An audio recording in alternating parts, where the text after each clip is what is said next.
অত্যাচারিত হওয়া আর অত্যাচার করা দুজনই কিন্তু সমান অপরাধী। অত্যাচার যে করবে এবং যে সহ্য করবে দুইজনেরই একসাথেই অপরাধ গণ্য হবে। বিসমিল্লাহির রহমানির রহিম। আসসালামু আলাইকুম। সবাই কেমন আছেন? আশা করি ভালো আছেন। আজকে আমি অনেক দিন পর আবার একটা ভিডিও আপলোড দিলাম।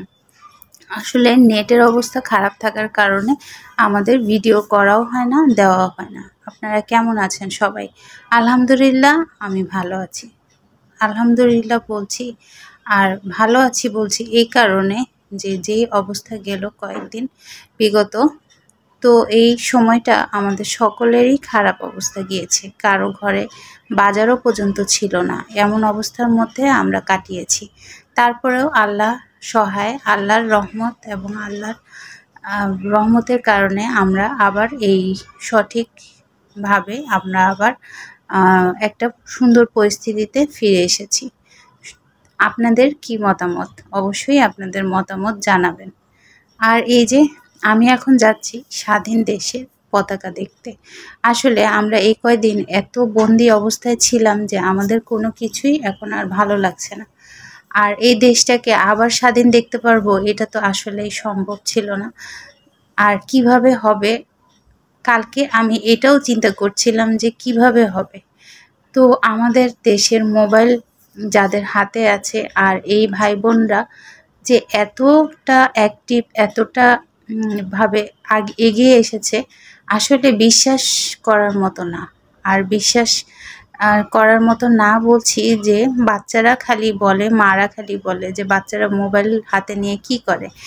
দেখেন এই যে আজকে এই সমাবেশ এই এত মানুষের কোলাহল, এগুলা কিন্তু কেউ কাউকে ডেকে আনে নেই। সবাই মোবাইলের মাধ্যমে সবাই সবার সাথে যোগাযোগ করে এই আজকে গণভবন যে দখল করলো, যে আজকে এই স্বাধীনতা উদযাপন করছে, তো এরা কিন্তু এভাবেই জড়ো হয়েছে। আমি দেখেছি এরকম অনেক হাজার হাজার মোবাইলের মধ্যে কমেন্ট যাচ্ছে, কে কোথায় যাবে, কিভাবে যাবে, কত রকম কথা।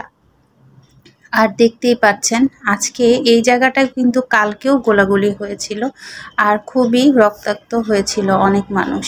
আর আজকে দেখেন আল্লাহ রহমতে স্বাধীন দেশ কত সুন্দর। সবাই এখানে আজকে আনন্দ করছে আর সবাই এখানে তাদের পরিবেশ আনন্দময় দিন উদযাপন করছে। দেখতেই ভালো লাগছে। আসলে আমরা কে কার দল বা কোথা থেকে কোন দল কোন থেকে এসেছি ওইটা ভালো বড় কথা না, যে একটা নিরপেক্ষ একটা দল আসবে যেটা কিনা সবার জন্য কাজ করবে এবং সবার জন্য দেশের জন্য কাজ করবে।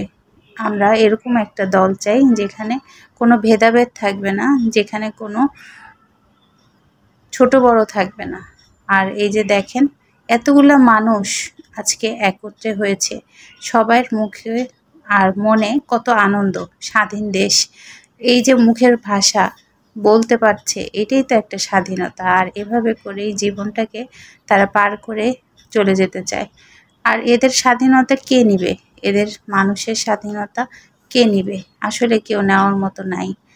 আমরা দোয়া করি যেন এরকম দেশটাই আমরা সারা জীবন দেখতে পারি। আমাদের বাচ্চারাও যেন এরকম স্বাধীনভাবে এরকম স্বাধীন দেশে বাস করতে পারে। আর এভাবে যেন আমাদের বাঁচতে কোনো অসুবিধা না হয়। আমরা আশা করব আমাদের একটা ন্যায্য একজন ভালো দেশের গঠক আমাদের দেশে আবার প্রধানমন্ত্রী বা মন্ত্রী পরিষদে আসবে। আমরা সবাই এই আশা করব আবার, এবং আমরা আশা করব যেন দেশটা আবার আগের মতো সুন্দর হয়ে যায়। এই যে এত কিছু হয়েছে এগুলো যেন আমরা ভুলে যেতে পারি। এগুলি আসলে মনে রাখার মতো কিছু না। এগুলো আসলে যত তাড়াতাড়ি ভোলা যাবে ততই শান্তি। আর এই যে দেখতে পাচ্ছেন কত রক্তের বিনিময়ে আজকে আবার এই সুন্দর পরিবেশ হয়েছে। সবাই ভালো থাকবেন, সুস্থ থাকবেন। সবাইকে নতুন ভিডিও দেখার আমন্ত্রণ রইল। আজকের মতো এখানে বিদায় নিচ্ছি। আল্লাহ হাফেজ।